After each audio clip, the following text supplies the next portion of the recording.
the Hebrew. Et si je vous disais que le nom même du prophète Muhammad est le mentionné dans la Bible, un verset que des millions de croyants lisent chaque jour sans en connaître le véritable sens. Chapter number 5, verse number 16, which says, Hikmah mitakim. Aujourd'hui, une femme va oser poser cette question en plein débat devant Dr Zakir Naik. Une question qui dérange et qui révèle une vérité que beaucoup aimeraient taire. Bonjour à tous. Aujourd'hui, je suis venue ici pour poser une question sur un verset de la Bible, un verset dont beaucoup de personnes parlent, que ce soit des musulmans ou même des non-musulmans. C'est un sujet qui fait débat. Dans le Cantique des Cantiques, chapitre 5, verset 16, dans le texte hébreu, on trouve le mot « mahmadim ».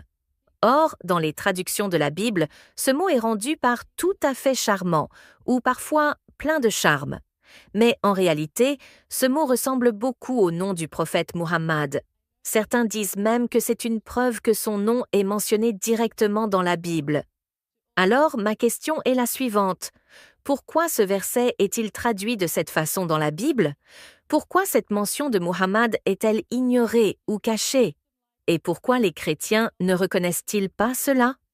Très bonne question, ma sœur. Effectivement, dans le Cantique des Cantiques, chapitre 5, verset 16, on trouve en hébreu le mot « mahmadim », écrit « makmadim ». Le verset complet en hébreu dit « Sa bouche est la plus douce ». Oui, il est tout à fait aimable.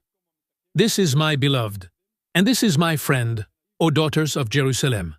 Et en hébreu « Hikvo mamtakim vkulvo mahamadim, ze dovdi, ze rei benvot, Yerveshaliam ».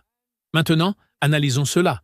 Le mot mahmadim vient de la racine sémitique hmd, qui signifie « ce qui est désirable », « ce qui est précieux », « ce qui est aimé ».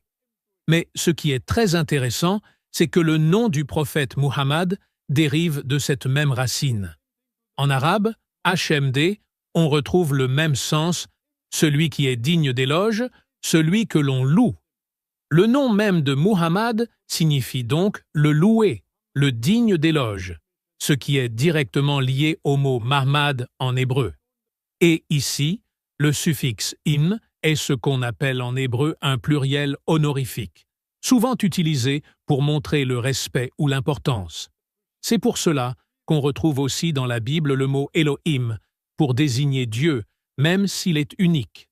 Donc, si on lit ce verset honnêtement, en hébreu, on pourrait parfaitement comprendre que le mot Mahmadim fait ici référence, de manière prophétique, au nom même de Muhammad. Alors pourquoi ce n'est pas traduit comme tel? Pourquoi les traductions de la Bible utilisent des mots comme « plein de charme »,« tout à fait charmant » ou « désirable » ? La réponse est simple. Les traducteurs chrétiens n'acceptent pas cette interprétation. Car reconnaître que ce verset évoque le nom même du prophète Muhammad signifierait reconnaître qu'il était prophétisé dans leurs propres écritures. Et c'est quelque chose que beaucoup refusent d'accepter. Mais quand on revient au texte original, on ne peut nier que ce mot est là. Mahmadim. Et il est frappant de voir à quel point il correspond parfaitement au nom de Muhammad, aussi bien sur le plan linguistique que sur le plan spirituel. Maintenant, ce verset n'est qu'un exemple, car en réalité, il existe plusieurs autres passages de la Bible où la venue du prophète Muhammad est prophétisée très clairement. Comme je le disais, ma sœur, le verset du Cantique des Cantiques n'est qu'un exemple. En réalité, si l'on étudie sérieusement la Bible, on découvre que la venue du prophète Muhammad est prophétisée dans plusieurs autres passages de manière très claire. Prenons d'abord le livre du Deutéronome, chapitre 18, versets 18 et 19. Voici ce qu'Allah dit et que l'on retrouve dans la Bible elle-même. « Je leur susciterai du milieu de leurs frères un prophète comme toi, Moïse. Je mettrai mes paroles dans sa bouche, et il leur dira tout ce que je lui commanderai. Et il arrivera que quiconque n'écoutera pas mes paroles, qu'il dira en mon nom, moi-même je lui en demanderai compte. » Deutéronome 18, 18 et 19. Ici, le texte est très fort. Dieu annonce qu'il enverra un prophète comme Moïse, issu du milieu de leurs frères. Qui sont ses frères?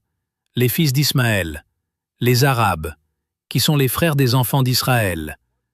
Et ce prophète devait être comme Moïse.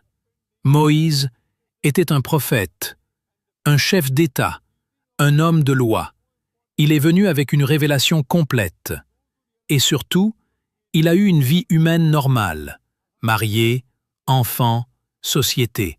Or, Jésus, paix sur lui, ne correspond pas à ces critères. Il n'était pas chef politique, il n'a pas instauré une loi complète comme Moïse, il n'a pas été envoyé pour une nation complète, mais d'abord pour les enfants d'Israël. Le seul prophète qui correspond parfaitement à cette prophétie est Muhammad. Deuxième prophétie, livre d'Isaïe, chapitre 29, verset 12. Le texte dit « On remettra un livre à celui qui ne sait pas lire en disant « Lis donc ceci » et il répondra « Je ne sais pas lire ». Que dit notre histoire? Lorsque l'ange Jibril est venu pour la première fois au prophète Muhammad dans la grotte de Hira, il lui a dit « Ikra » lis. Et que répondit le prophète? « Je ne sais pas lire ». Subhanallah, c'est exactement ce que ce verset décrit, mot pour mot. Une prophétie tellement claire qu'elle ne peut être niée par ceux qui sont sincères. Troisième série de prophéties.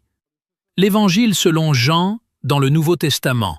Dans Jean chapitre 14, verset 16, Jésus dit « Et moi, je prierai le Père, et il vous donnera un autre consolateur, afin qu'il demeure éternellement avec vous. » Puis dans Jean chapitre 15, verset 26, « Quand sera venu le consolateur que je vous enverrai de la part du Père, l'Esprit de vérité qui vient du Père, il rendra témoignage de moi. » Alors pourquoi ces prophéties sont-elles rejetées par tant de chrétiens? Pourquoi ces versets clairs ne sont-ils pas reconnus?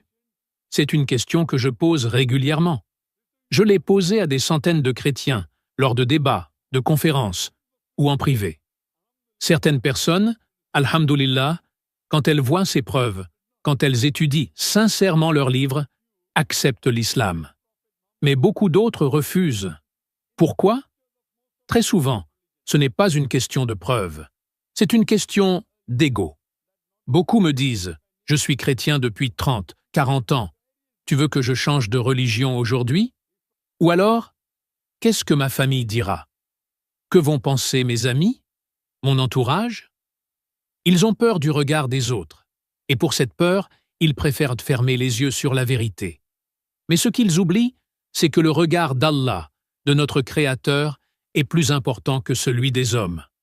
Au jour du jugement, ce n'est pas devant leur famille qu'ils devront se justifier, c'est devant Dieu. Alors ceux qui sont sincères, ceux qui comprennent cela, alhamdoulilah, acceptent l'islam. Ils choisissent de plaire à leur Créateur plutôt qu'aux créatures. Vous, ma sœur, êtes-vous chrétienne ou musulmane? J'étudie l'islam depuis 6 mois. Très bien. Croyez-vous qu'il n'y a qu'un seul Dieu? Oui. Croyez-vous que Jésus, paix sur lui, est Dieu? Non.